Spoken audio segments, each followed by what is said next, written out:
Comic story अड्डा में आपका स्वागत है। तो आज मैं लेकर आई हूँ राज कॉमिक से। कॉमिक का नाम है बाकेलाल अब आएगा मजा, यानी कि ये बाकेलाल सीरीज की एक कॉमिक है। तो टाइम ना वेस्ट करते हुए आप लोग चैनल को कर लीजिए सब्सक्राइब और हम लोग बढ़ते हैं सीधा अपनी कॉमिक की तरफ। तो हमारी कॉमिक का नाम है अब आएगा मजा। हास्य सलाहकार हैं संजय गुप्ता, संजय सक्सेना, चित्रांकन है वेदी, कहानी है तरुण कुमार वाही और संपादन है मनीष गुप्ता। हाजी सूरज सर पर चढ़ाया है, आज उठना नहीं है क्या? मजदूरी करने मेरा मतलब राज दरबारी नहीं जाना क्या? ही। सोने दो ना महारानी, कितनी मीठी नींद आ रही है। हाजी अब उठते हो या पानी डालकर उठाऊं? जरा उठकर देखो मेरे सातों भाइयों को, जो मुंह अंधेरे उठने के बाद से अपने अपने बदन को कश्ती बनाने में जुटे हुए हैं, और एक तुम हो जो दिन पे दिन गुब्बारे की तरह फूलते जा रहे हो। महाराज की जय हो। आज बिना दातुन किए महाराज दूध नहीं पिएंगे, सुना? मगर महारानी जी दूध ठंडा हो जाएगा। तब उठना ही पड़ा विक्रम को। अरे पर दातून कहाँ है?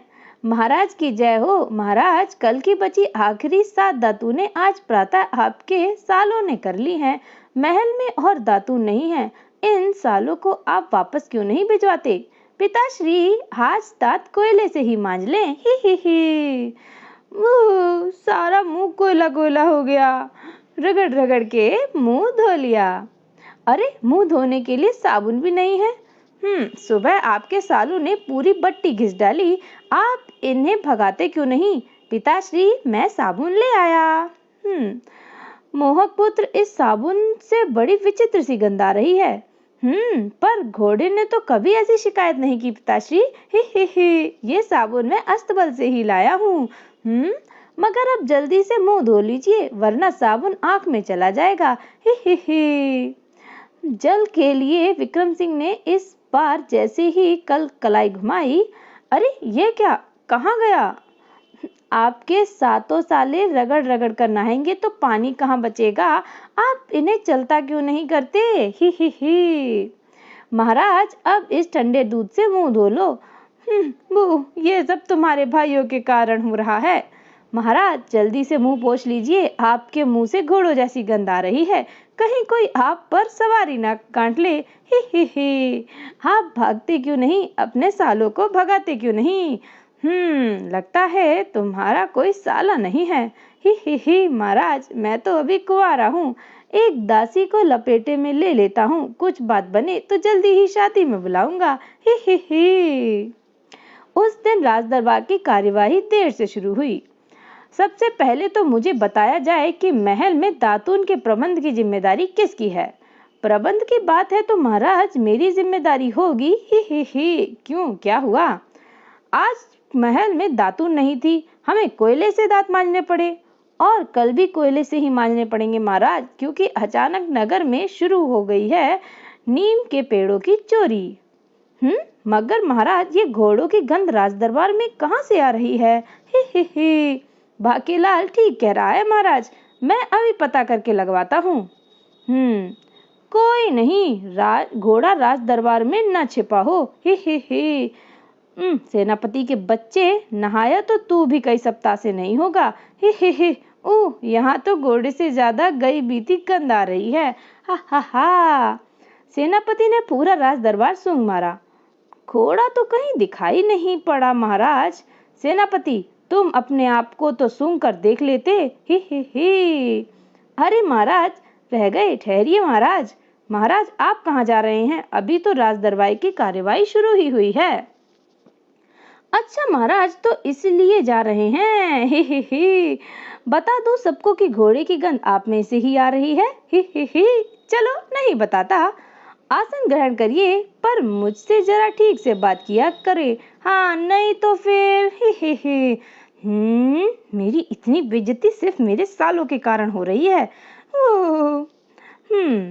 सभी समझ गए होंगे कि इस बात पर बोलो घोड़े वाले साबुन की। पिताश्री मैंने वह साबुन वापस अस्तबल में पहुंचा दिया है, जिसे सुबह अपने चेहरे पर लगाया था। ही। अरे ये तुमने क्या कर दिया भतीजे? फिर से सारे घोड़े बेहोश हो गए होंगे। हे। महाराज, मेरे विचार से राज दरबार की कार्यवाही आरंभ की जाए। विषय है दातून। नीम के पेड़ की रहस्यमय चोरी की बात हो रही थी महाराज। अब नगर में केवल 2 नीम के पेड़ बचे हैं, इसीलिए मैंने नीम के पेड़ों की घेराबंदी करवा दी है, क्योंकि अगर इन पेड़ों की भी रक्षा नहीं की गई तो फिर दातून हमें कभी नहीं मिल पाएंगी और हमें दांत हमेशा के लिए सड़ जाएंगे। मगर नीम के पेड़ों की चोरी कौन कर रहा है, यह पता चलना तो सेनापति का काम है महाराज। मेरा काम तो प्रबंध करना है। अब बताओ, 2 नीम के पेड़ों के लिए सुरक्षा घेरा बनाने में ही 5000 स्वर्ण मुद्राएं खर्च हो गईं। हाँ नहीं तो मेरा भी सिर्फ 1 ही दर्जन गाय आ पाई। मेरा मतलब महाराज कि अब गाय भी पेड़ नहीं खा सकेंगी। ही। आहा महाराज, तुम्हें क्या हुआ सेनापति? इसी बात पर बोलो पंगेबाजी जिंदाबाद।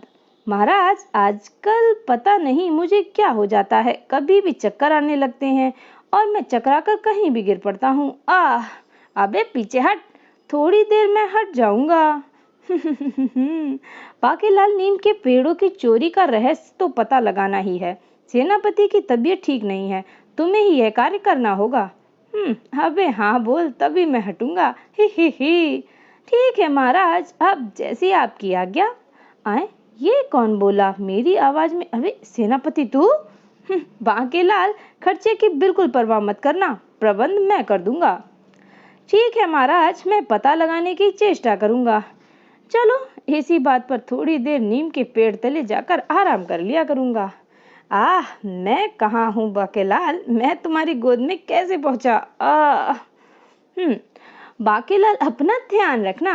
बांकेलाल चाचा, अपना ही ध्यान रखना, मेरे पिता माताश्री का बिल्कुल नहीं। ही। तभी, अरे सालो, तुम आओ। ही।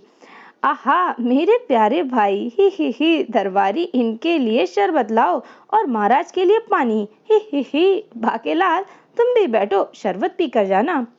ठीक है महारानी जी, आप कहती हैं तो थोड़ी देर के लिए रुक जाता हूँ। बहन, हम यहाँ आने के लिए नहीं आए, अब तो हद हो गई है। जी, जिस दिन हम आए उस रात तुमने खाने के लिए हमें खिलाया दलिया, अगले सुबह खाने में रोटी पेठा, शाम के खाने में कद्दू रोटी और अगले दिन सुबह के खाने में टिंडे के साथ रोटी, शाम को बंद गोभी के साथ रोटी, अगले दिन सुबह घिया की सब्जी बाजरे की रोटी, शाम को मटर और कंकर वाले चावल, अगले दिन सुबह बैंगन की भुर्ता रोटी में लपेटकर और शाम को बिना पकौड़ी की कड़ी। मैं कच्चे प्याज जैसे खाकर 2 दिन तक मुंह से बदबू आती रही।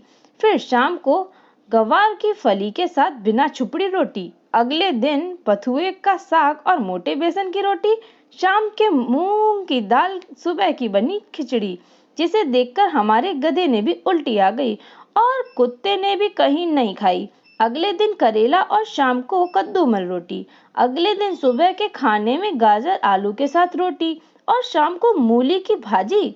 इसके साथ रोटी जैसे खाकर सारा दिन मूली की डकार आई। और चलो छोड़ो, और आज बना रही हो तोरी की सब्जी, आगे सोम कहेगा सोम कहे। इसी बात पर बोलो ढोर डंगोर की जय।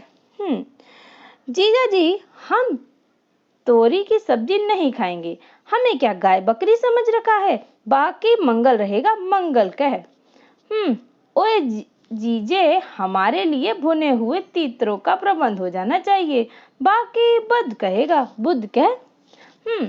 तुम्हारे यहाँ के खाने में रायता ही नहीं होता, शाम के खाने के लिए तले हुए बैंगन बने हैं, बाकी बृहस्पति कहेगा बृहस्पति कह। हाँ, हमारे यहाँ खाने के साथ पापड़, अचार और चटनी भी परोसी जाती है। जी, तुम पता नहीं कैसे खा लेती हो बीमारों वाला खाना, बाकी शुक्र कहेगा शुक्र कह। मैं तो बिना सलाद के खाने को हाथ भी नहीं लगाता, शुक्र करो तो परसों मूंग की दाल की खिचड़ी भी खा ली, बाकी शनि कहेगा शनि कह। अब भोजन के बाद गुड़िया शक्कर नहीं चलेगा, कम से कम खीर तो होनी चाहिए, वरना ध्यान रखें जीजा जी, अब आप हमारे यहाँ आएंगे तो आपको आलू का झोला पीला पीला कर आपको तोंद में झूला बना देंगे। वाह साले, अब तो जीजा कुछ भी खिला दें। जीजा आए तो साले बढ़िया पकवानों का इंतजाम करें।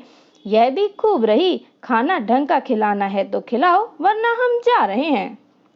हाँ मेरे प्यारे सालों, राज्य के खर्चे में कटौती करने और हष्ट-पुष्ट दिखने के लिए हम ऐसी सस्ती सब्जियां बनवाते हैं। शुद्ध शाकाहारी बनो। हे। अच्छा जीजी, अब हम चलते हैं। और जीजे कब आ रहे हो हमारे उधर? पहले तुम तो पहुंचो। ही पर कुछ दिन और रुक जाते।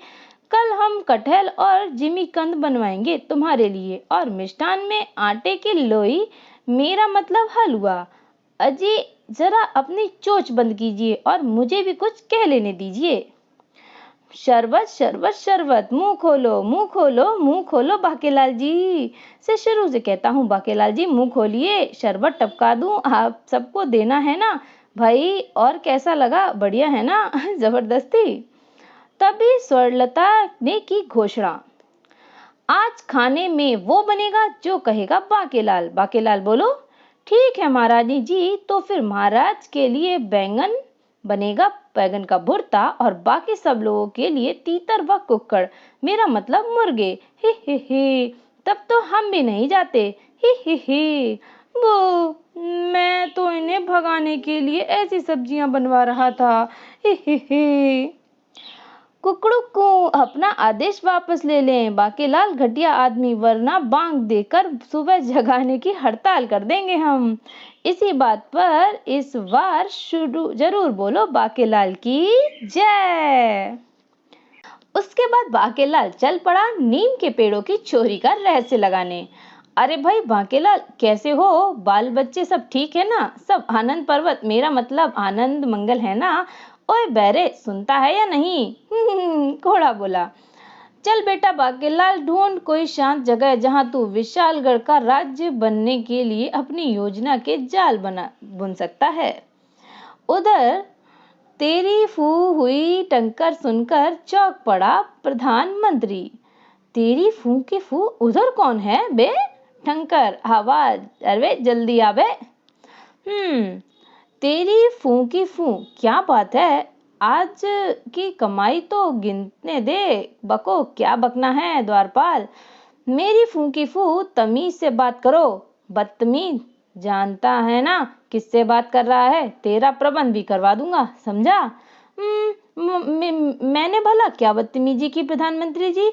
यहाँ तमीज नामक एक आदमी आया हुआ है जो अपने आप को चाचा बताता है और आपसे बात करना चाहता है। ही मेरी फू की फू, अब एक घोंचू बड़ा आदमी हो गया तो क्या अपने तमीज चाचा को भूल गया? तेरी फू की फू, तमीज चाचा तुम हिंदबाद से कब आए? ही महीना पहले के जहाज से। ही मतलब बदतमीज चाचा से कुछ माह के लिए पीछा छुड़वा लिया। ही भतीजे घोंचू, तेरी चाची तो मेरा पीछा 7 जन्म तक नहीं छोड़ने वाली। वो भी मेरे साथ आई है और उसके साथ है मेरी 7 बेटियां। ही तू तो बाहर आ। लो भाई, बाहर आने की क्या जरूरत है? बात कर ली, अब जाओ। ही भतीजे गोचू, मेरी फू की फू, क्या कहा तुमने? उफ, ठीक से साफ साफ सुनाई नहीं पड़ रहा। क्या कहा? तुम बाहर आ रहे हो? ठीक है, जल्दी से आओ। ही बेटे घोचू, मैं तेरा चाचा हूँ, चाचा। ही भगवान को प्रणाम तमीज चाचा, आपने पाए लागू बदतमीज चाची। ही पत्र भिजवा दिया होता। ही पत्र तो कई लिखे, पर सोचा कि तुम्हें हाथों हाथ दे देंगे। अरे कैसे है रे तू मेरा लाल? बताने की जरूरत नहीं तो दिख रहा है। मेहनत की बचा कर रिश्वत की खाकर तूने खूब मोटा हो गया है रे तू। बिल्कुल भी नहीं बदला होगा तू। बचपन की तेरी आदत को खूब जानती हूँ। जब मेरा जरा सा काम करने के लिए भी तू लड्डू की रिश्वत लेता था। यह गुण तुझ में तेरे बाप से मिले हैं पुत्र। मेरी फू की फू, क्या दासी प्रलयता तुम। हाय ही आज मेरी याद कैसे आ गई? इनकी बड़ी तमन्ना है कि रक्षाबंधन पर ये भी किसी को राखी बांधती। और फिर जिनका तुम जैसा भाई हो खुशी दोगुनी बढ़ जाती है। ही क्यों मेरे लाल। पर रक्षाबंधन तो अभी दूर है ना चाची। हाँ, मैं खामखा ही डर गया था। उधर द्वारपाल प्रेम रस में डूबा हुआ था। और सुनाओ मेरी अम्मकली, कल जब तुमने मुझे छज्जे से फूल मारा था तो तब भी समझ गया था कि मामला कुछ गड़बड़ है। और अब तेरी फूंक पर बात तो तुमने मेरे हृदय की छलनी कर दिया। हाय, मैं मर जावा, 14वीं का चांद हो गया। आशुतोष, जो भी हो तुम खुदा की कसम लाजवाब हो। बदतमीज, लोफर, जंगली पगले कहेंगे, जानवर, आवारा, लफंगे, बेशरम। मैं रानी स्वर्णलता बोल रही हूँ। तुम कौन बोल रहे हो? अरे बाप रे, रानी जी। मैं बाकीलाल बोल रहा हूँ महारानी जी। अच्छा, नमस्ते। ही। अबे ठहरो बाकीलाल, जरा रुको। तेरी फूका टोप मत रखना। रख दिया, निर्दयी बेरहम। तुमसा नहीं देखा, तुमसे अच्छा कौन है। दिल दिया दर्द लिया, झनक झनक पायल बजे, गीत गाया पत्थरों ने, सरगम सत्यम शिवम सुंदरम। हे उफ, आज तो बाल बाल बच गया। मगर ये महारानी जी क्या बड़बड़ा रही हैं? इधर किसी अच्छे स्थान की खोज में नदी किनारे चला जा रहा था बाकेलाल। तभी बाकेलाल, ये स्थान बुरा तो नहीं, विश्राम के लिए चल नीचे। हे, अबे रुक जा। उसने बाकेलाल को पटक दिया। मैंने भी बाकेलाल को ऐसे ही नहीं गिरा दिया। दरअसल इधर से मुझे सुंदर घोड़ियों की भीनी भीनी गंध आ रही है। हे। अरे वाह, घोड़ियां स्नान कर रही हैं। चंदन सा बदन, चंचल चितवन, घिरे से तेरा ही। मुझे दोष न देना जग वालो, अगर मैं दीवाना और अब थोड़ी देर यहाँ विश्राम करता हूँ। तभी एक भयंकर राक्षस, ओ कहाँ जाऊं, नीम की छाल खाऊं। ही। मैं राक्षस कवाड़ी की गदा बोल रहा हूँ। अभी कुछ देर में मैं आपको ले चलूंगा विशालगढ़ के जंगल में। अब हिस्से का आंखों देखा हाल सुनाने। कहाँ है रे नीम के पेड़, जिसकी गंध मेरे नथनों में मदहोश कर रही है। ही। कबाड़ी वाला, हाय, ये रहा। ही। वैसे तो इस तरफ से सारे नीम के पेड़ों की छाल को मैं खा चुका हूँ, पर पता नहीं ये पेड़ मेरी नजरों से कैसे बच गया। पर देर आया दुरुस्त आया। इस वृक्ष की छाल को खाने के बाद मैं नगर के बचे नीम के दोनों पेड़ों की छालें खा जाऊंगा। ही। अब ये पेड़ उखड़ेगा। कबाड़ी ने बाहों में भरकर पूरे वृक्ष की जड़ सहित उखाड़ लिया। अब ये पेड़ तो एक तरफ रखेगा। नहीं, मुझे मत उखाड़ो, मैं जीवन देता हूँ। और वृक्ष की दूसरी ओर विश्राम कर रहा बाकीलाल, जो गिरा वृक्ष उखड़ने से बने गड्ढे में। तो अभी इस पार्ट में इतना ही। मिलते हैं इसके नेक्स्ट यानी सेकंड पार्ट में। तब तक के लिए आप लोग चैनल को सब्सक्राइब करना बिल्कुल भी ना भूलिएगा। Thank you.